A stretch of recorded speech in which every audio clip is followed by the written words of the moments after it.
अथ 10वाध्यायः। शिवजी के ललाट से भौमोत्पत्ति। नारद जी बोले, हे विष्णु शिष्य, हे महाभाग, हे विधे, हे शिव भक्तों में श्रेष्ठ, हे प्रभु, आप शिवजी की इस लीला को प्रीतिपूर्वक विस्तार से मुझसे कहिए। सती के विरह से युक्त होकर शिवजी ने कौन सा चरित्र किया और वे उत्तम हिमालय पर्वत पर तप करने के लिए कब आए?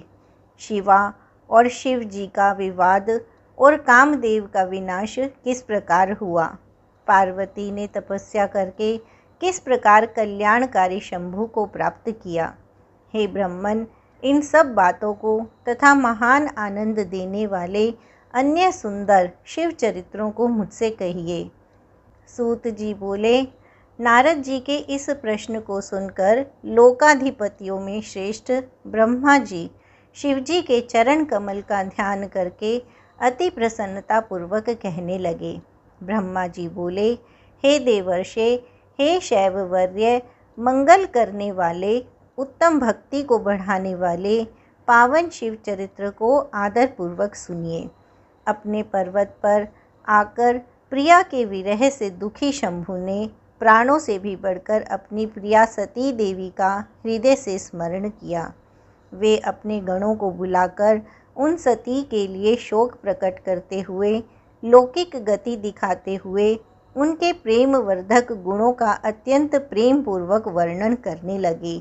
लीला विशारद वे शिवजी गृहस्थोचित उत्तम आचरण को छोड़कर दिगंबर हो गए और पुनः सभी लोगों को भ्रमण करने लगे।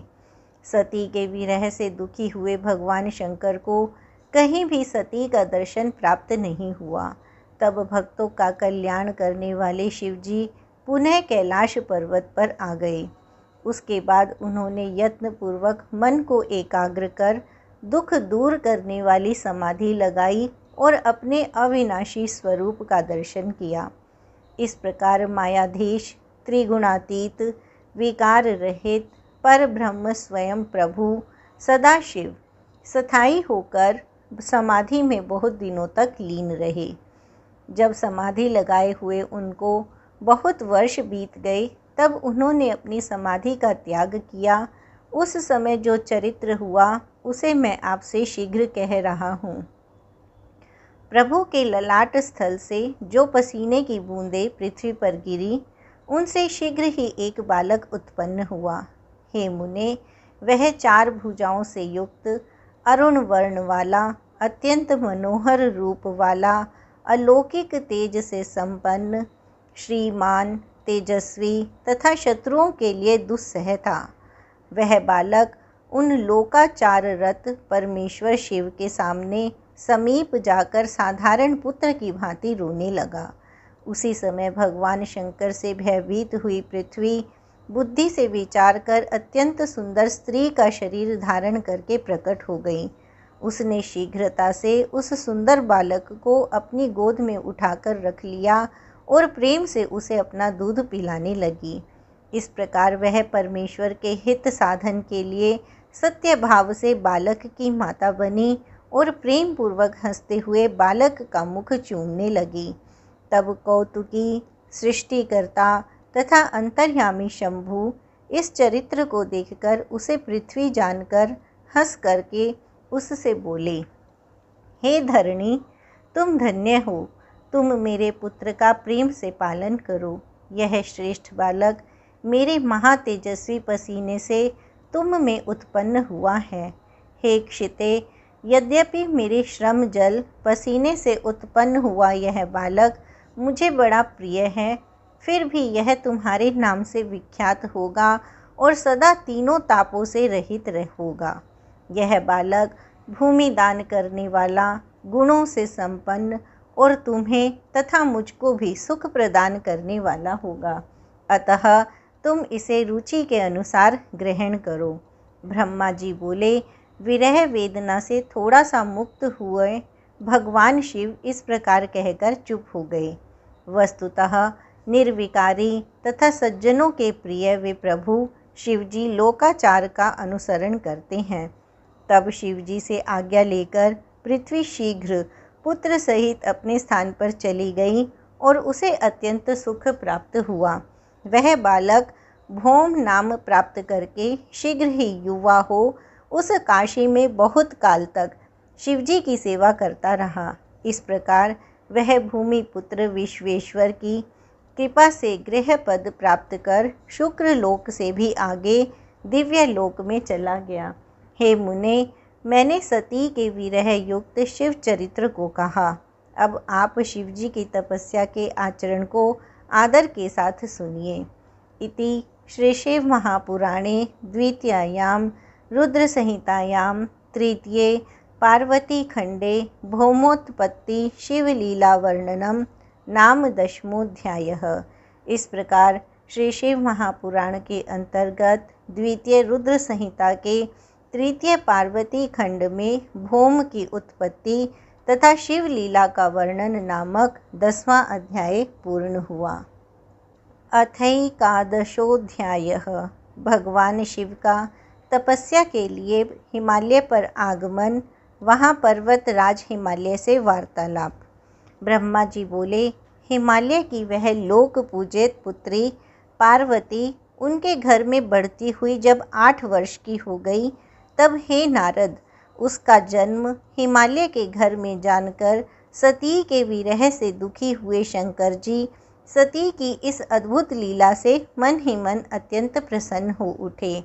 उसी समय लौकिक गति का आश्रय लेकर शंभु ने अपने मन को एकाग्र करने के लिए तप करने का विचार किया।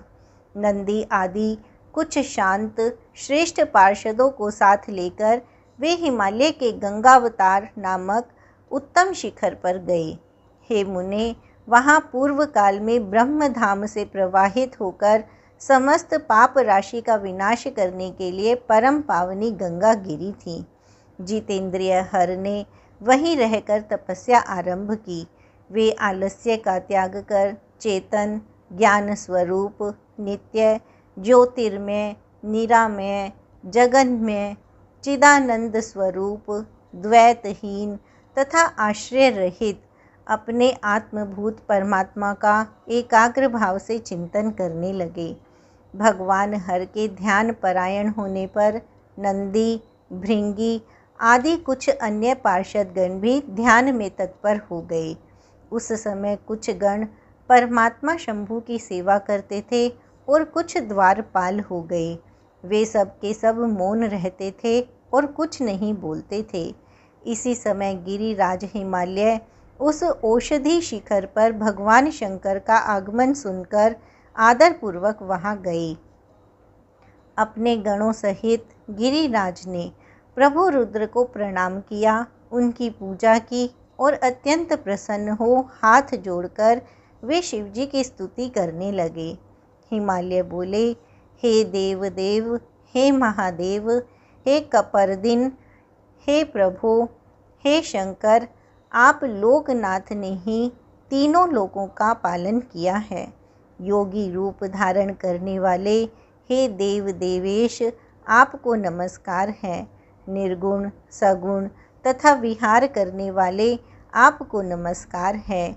हे शंभो, आप कैलाशवासी सभी लोकों में विचरण करने वाले, लीला करने वाले त्रिशूलधारी परमेश्वर को नमस्कार है। सभी प्रकार से परिपूर्ण गुणों के आकर विकार रहित, सर्वथा इच्छा रहित होते हुए भी इच्छा वाले तथा धैर्यवान आप परमात्मा को नमस्कार है। हे जनवत्सल, हे त्रिगुणाधीश, हे मायापते, बाहरी भोगों को ग्रहण न करने वाले आप पर ब्रह्म परमात्मा को नमस्कार है। हे भक्त प्रिय, आप ब्रह्मा विष्णु आदि के द्वारा सेव्य ब्रह्मा विष्णु स्वरूप तथा विष्णु ब्रह्मा को सुख प्रदान करने वाले हैं, आपको नमस्कार है। हे तपोरत, हे तपस्थान, आप उत्तम तपस्या का फल प्रदान करने वाले, तपस्या से प्रेम करने वाले, शांत तथा ब्रह्म स्वरूप हैं, आपको नमस्कार है। व्यवहार तथा लोकाचार करने वाले आप सगुण परेश परमात्मा को नमस्कार है। हे महेश्वर, आपकी लीला को कोई जान नहीं सकता और यह साधुओं को सुख देने वाली है। आप भक्तों के अधीन स्वरूप वाले तथा भक्तों के वश में होकर कर्म करने वाले हैं। हे प्रभु, मेरे भाग्य के उदय होने से ही आप यहाँ आए हैं। आपने मुझे सनाथ कर दिया, इसलिए आप दीन वत्सल कहे गए हैं। आज मेरा जन्म सफल हो गया, मेरा जीवन सफल हो गया। आज मेरा सब कुछ सफल हो गया जो आप यहाँ पधारे हैं। हे महेश्वर, मुझे अपना दास समझकर निसंकोच आज्ञा दीजिए। मैं अनन्य बुद्धि होकर बड़े प्रेम से आपकी सेवा करूँगा। ब्रह्मा जी बोले, हे नारद, गिरिराज का यह वचन सुनकर महेश्वर ने थोड़ी सी आंखें खोलकर सेवकों सहित हिमालय को देखा। सेवकों सहित गिरिराज को उपस्थित देखकर ध्यान योग में स्थित हुए जगदीश्वर वृषभध्वज मुस्कुराते हुए कहने लगे। महेश्वर बोले, हे शैलराज, मैं आपके शिखर पर एकांत में तपस्या करने के लिए आया हूँ। आप ऐसा प्रबंध कीजिए जिससे कोई भी मेरे निकट ना आ सके। आप महात्मा, तपस्या के धाम तथा मुनियों, देवताओं, राक्षसों और अन्य महात्माओं को सदा आश्रय देने वाले हैं। आप द्विज आदि के सदा निवास स्थान, गंगा से सर्वदा पवित्र, दूसरों का उपकार करने वाले तथा संपूर्ण पर्वतों के सामर्थ्यशाली राजा हैं। हे गिरिराज, मैं चित्त को नियम में रखकर यहाँ गंगावतरण स्थल में आपके आश्रित होकर बड़ी प्रसन्नता के साथ तपस्या करूँगा। हे शैलराज, हे गिरिश्रेष्ठ, जिस साधन से यहाँ मेरी तपस्या बिना किसी विघ्न के हो सके, उसे इस समय आप सर्वथा यत्नपूर्वक कीजिए। हे पर्वत प्रवर, मेरी यह सबसे बड़ी सेवा है। आप अपने घर जाइए और उसका उत्तम प्रीति से यत्नपूर्वक प्रबंध कीजिए। ब्रह्मा जी बोले, हे नारद, ऐसा कहकर सृष्टिकर्ता वे जगदीश्वर चुप हो गए। तब गिरिराज ने शंभु से प्रेम पूर्वक यह बात कही। हिमालय बोले, हे जगन्नाथ, हे परमेश्वर, आज मैंने आपका स्वागत पूर्वक पूजन किया है। यही मेरे लिए महान सौभाग्य की बात है। अब मैं अपने देश में उपस्थित आपसे क्या प्रार्थना करूं? हे महेश्वर, बड़े बड़े यत्न का आश्रय ले लेने वाले देवता लोग महान तप के द्वारा भी आपको नहीं पाते। वे आप स्वयं उपस्थित हो गए हैं। मुझसे बढ़कर कोई सौभाग्यशाली नहीं है और मुझसे बढ़कर कोई पुण्यात्मा नहीं है जो आप मेरे पृष्ठभाग पर तपस्या के लिए उपस्थित हुए हैं। हे परमेश्वर, मैं अपने को देवराज इंद्र से भी बढ़कर समझता हूँ, क्योंकि गणों सहित आपने यहाँ आकर मुझे अनुग्रह का भागी बना दिया। हे देवेश, आप स्वतंत्र होकर बिना किसी विघ्न के उत्तम तपस्या कीजिए। हे प्रभु, मैं आपका दास हूँ, अतः सदा आपकी सेवा करूँगा। ब्रह्मा जी बोले, हे नारद, ऐसा कहकर वे गिरिराज तुरंत अपने घर आ गए और उन्होंने अपनी प्रिया को बड़े आदर से वह सारा वृतांत सुनाया।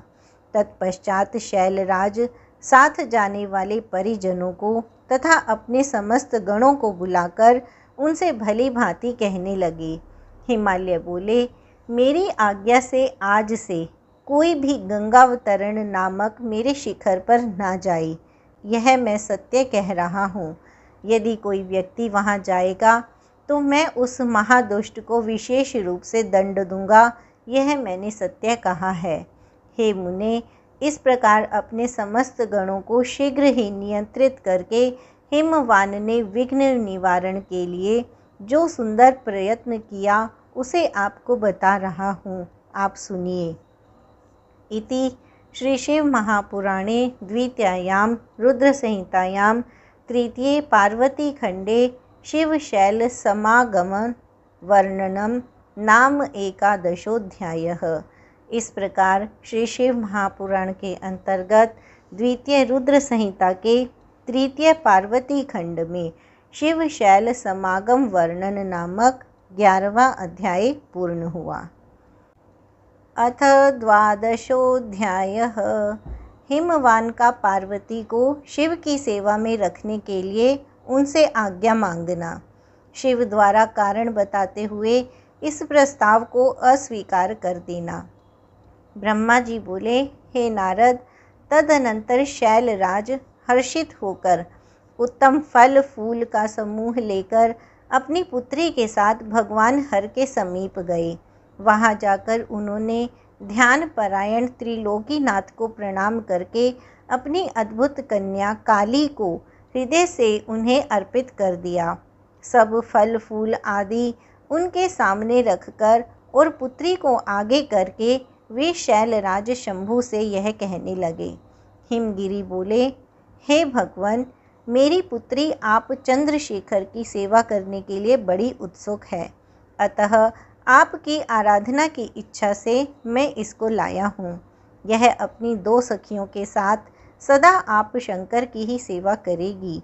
हे नाथ, यदि आपका मुझ पर अनुग्रह है तो इसे सेवा के लिए आज्ञा दीजिए।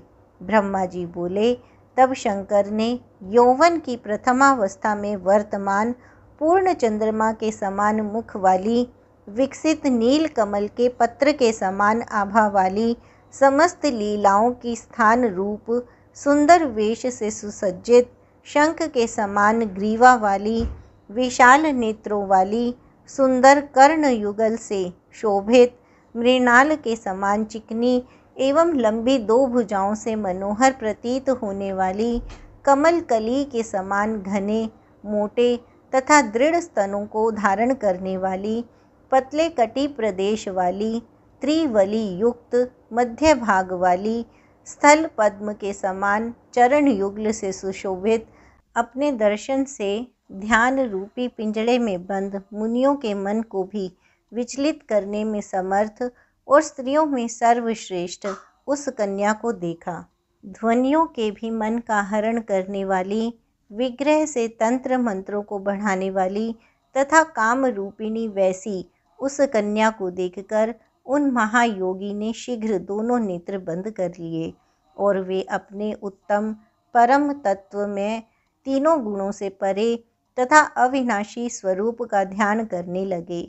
उस समय सर्वेश्वर सर्वव्यापी तप करते हुए बंद नेत्रों वाले, चंद्रकला रूप आभूषण वाले, जटा धारण करने वाले, वेदांत के द्वारा जानने योग्य तथा उत्तम आसन में स्थित शिव को देखकर महात्मा हिमालय ने उन्हें प्रणाम किया।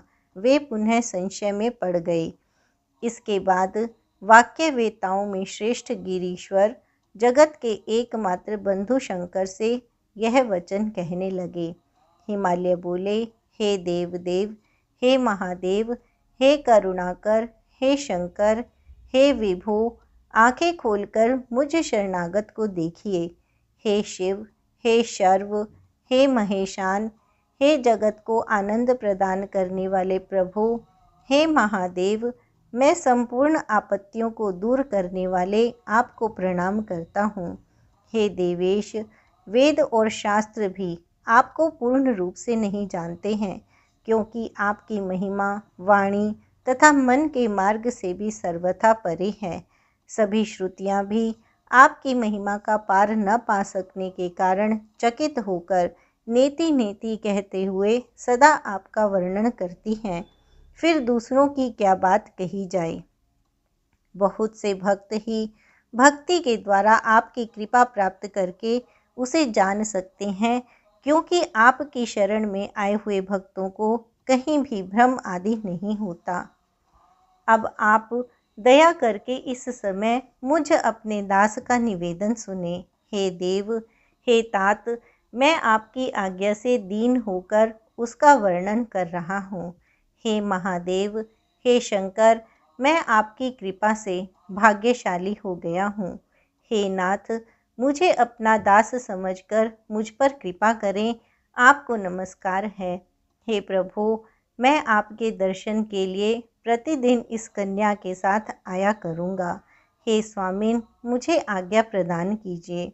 ब्रह्मा जी बोले, उनका यह वचन सुनकर अपने नेत्र खोलकर ध्यान त्याग कर और कुछ सोच विचार कर देव देव महादेव यह वचन कहने लगे। महेश्वर बोले, हे भक्त, अपनी कन्या को घर पर ही छोड़कर नित्य मेरे दर्शन के लिए आप आ सकते हैं, अन्यथा मेरा दर्शन नहीं होगा। ब्रह्मा जी बोले, महेश के इस प्रकार के वचन को सुनकर पार्वती के पिता हिमालय सिर झुकाकर शिवजी से यह कहने लगे। हिमाचल बोले, हे प्रभु, इस कन्या के साथ आपके दर्शन के लिए किस कारण से मुझे नहीं आना चाहिए, इसे बताइए। क्या यह आपकी सेवा करने में अयोग्य है? मैं इसका कारण नहीं समझ पा रहा हूँ। ब्रह्मा जी बोले, तत्पश्चात वृषभध्वज शंकर विशेषतः कुयोगियों का लोकाचार दिखाते हुए हंसकर हिमालय से कहने लगे। शंभु बोले, हे शैलराज, मनोहर नितंब वाली तन्वी, चंद्रमुखी तथा सुंदरी इस कन्या को मेरे सन्निकट मत लाइएगा। इसके लिए मैं बार बार मना करता हूँ। वेदों के पारगामी विद्वानों ने स्त्री को माया रूपा कहा है। इसमें भी विशेष रूप से युवती स्त्री तो तपस्वियों के लिए विघ्नकारिणी होती है। हे भूधर, मैं तपस्वी, योगी तथा सदा माया से निर्लिप्त रहने वाला हूँ, अतः मुझे युवती स्त्री से क्या प्रयोजन है। हे तपस्वियों के श्रेष्ठ आश्रय, आपको पुनः ऐसा नहीं कहना चाहिए, क्योंकि आप वेद धर्म में प्रवीण, ज्ञानियों में श्रेष्ठ तथा विद्वान हैं। हे पर्वत, उनके संग से शीघ्र ही विषय वासना उत्पन्न हो जाती है, वैराग्य नष्ट हो जाता है और उससे श्रेष्ठ तपस्या नष्ट हो जाती है। अतः हे शैल, तपस्वियों को स्त्रियों का संग नहीं करना चाहिए। वह स्त्री महाविषय का मूल तथा ज्ञान वैराग्य का नाश करने वाली होती है। ब्रह्मा जी बोले, हे नारद, इस प्रकार की बहुत सी बातें उन गिरिराज से कहकर महान योगियों में श्रेष्ठ महायोगी प्रभु महेश्वर चुप हो गए। हे देवर्षे, उन शंभु का यह स्पृहा रहित, निरामय तथा निष्ठुर वचन सुनकर काली के पिता हिमालय विस्मय में पड़ गए और वे कुछ व्याकुल से होकर चुप हो गए। उस समय तपस्वी के द्वारा कही गई बात को सुनकर और गिरिराज को आश्चर्य में पड़ा हुआ विचार करके शिवजी को प्रणाम कर भवानी उनसे विशद वचन कहने लगी। इति श्री शिव महापुराणे द्वितीयायां रुद्र संहितायां तृतीये पार्वती खंडे शिव हिमाचल संवाद वर्णनम नाम द्वादशोऽध्यायः। इस प्रकार श्री शिव महापुराण के अंतर्गत द्वितीय रुद्र संहिता के तृतीय पार्वती खंड में शिव हिमाचल संवाद वर्णन नामक 12वां अध्याय पूर्ण हुआ। अथ त्रयोदशोऽध्यायः। पार्वती और परमेश्वर का दार्शनिक संवाद। शिव का पार्वती को अपनी सेवा के लिए आज्ञा देना, पार्वती का महेश्वर की सेवा में तत्पर रहना। भवानी बोली, हे योगिन, आपने तपस्वी होकर भी मेरे पिता से क्या कह दिया? हे ज्ञान विशारद, इसका उत्तर मुझसे सुनिए। हे शंभो, आप तप की शक्ति से संपन्न होकर ही महातपस्या कर रहे हैं और उसी महाशक्ति की ही प्रेरणा से तपस्या करने के लिए आप महात्मा को ऐसी बुद्धि प्राप्त हुई है। सभी कर्मों को करने वाली उस शक्ति को ही प्रकृति जानना चाहिए। उसी के द्वारा सबकी सृष्टि, पालन और संहार होता है। अतः हे भगवान, आप कौन हैं और सूक्ष्म प्रकृति क्या है, इसका आप विचार करें। प्रकृति के बिना लिंग रूपी महेश्वर किस प्रकार रह सकते हैं? आप प्रकृति के ही कारण सदा प्राणियों के लिए अर्चनीय, वंदनीय और चिंतनीय हैं। इस बात को हृदय से विचार कर ही आप वह सब कहिए। ब्रह्मा जी बोले, हे नारद, पार्वती जी के उस वचन को सुनकर महती लीला करने में रत रहने वाले प्रसन्नचित्त महेश्वर हंसकर कहने लगे। महेश्वर बोले, मैं उत्तम तपस्या द्वारा ही प्रकृति का नाश करता हूँ और वस्तुतः प्रकृति से रहित होकर ही शंभु के रूप में स्थित रहता हूँ। अतः सत्पुरुषों को कभी भी प्रकृति का संग्रह नहीं करना चाहिए और लोकाचार से दूर तथा विकार रहित रहना चाहिए। ब्रह्मा जी बोले, हे तात, जब शंभु ने लौकिक व्यवहार के अनुसार यह बात कही, तब काली मन ही मन हंसकर यह मधुर वचन कहने लगी। काली बोली, हे योगिन, हे शंकर, हे प्रभु, आपने जो बात कही है, क्या वह प्रकृति नहीं है? आप उससे परे कैसे हैं? इन सब का तात्विक दृष्टि से ठीक ठीक विचार करके ही आपको बोलना चाहिए। यह सब कुछ सदा प्रकृति से बंधा हुआ है, इसलिए आपको ना तो बोलना चाहिए और ना कुछ करना ही चाहिए, क्योंकि कहना और करना सब व्यवहार प्रकृति ही है। ऐसा अपनी बुद्धि से समझिए। आप जो कुछ सुनते, खाते, देखते और करते हैं, वह सब प्रकृति का ही कार्य है। इसे मिथ्या कह देना निरर्थक है। हे प्रभु शंभो, यदि आप प्रकृति से परे हैं, तो इस समय इस हिमवान पर्वत पर आप तपस्या किस लिए कर रहे हैं? हे हर, प्रकृति ने आपको निगल लिया है, अतः आप अपने को नहीं जानते। हे ईश, यदि आप अपने को जानते हैं तो किस लिए तप करते हैं? हे योगिन, मुझे आपके साथ वाद विवाद करने की क्या आवश्यकता है? विद्वान पुरुष प्रत्यक्ष प्रमाण उपलब्ध होने पर अनुमान प्रमाण को नहीं मानते। जो कुछ प्राणियों की इंद्रियों का विषय होता है, वह सब ज्ञानी पुरुषों को बुद्धि से विचार कर प्राकृत ही मानना चाहिए। हे योगीश, बहुत कहने से क्या लाभ? मेरी उत्तम बात सुनिए। मैं वह प्रकृति हूँ और आप पुरुष हैं। यह सत्य है, सत्य है, इसमें संशय नहीं है।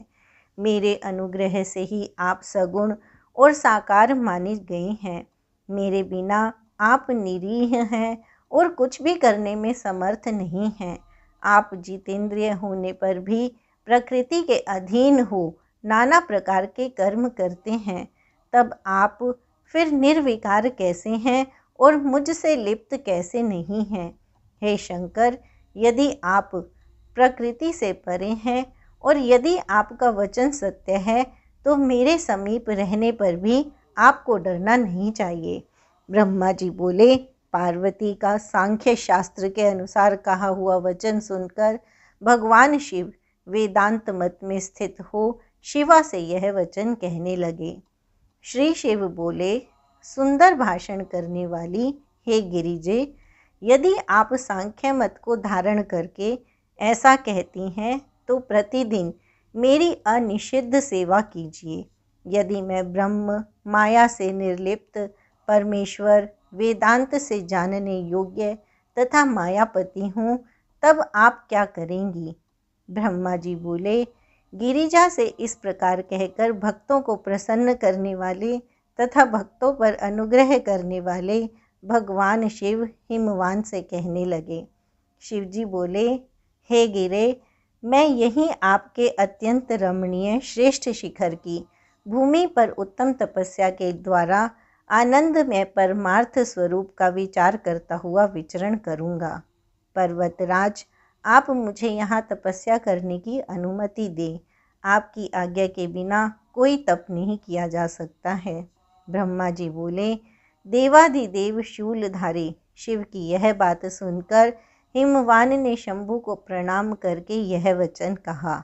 हिमवान बोले, हे महादेव, देवता, असुर और मनुष्यों सहित संपूर्ण जगत तो आपका ही है। मैं तुच्छ होकर आपसे क्या कहूँ?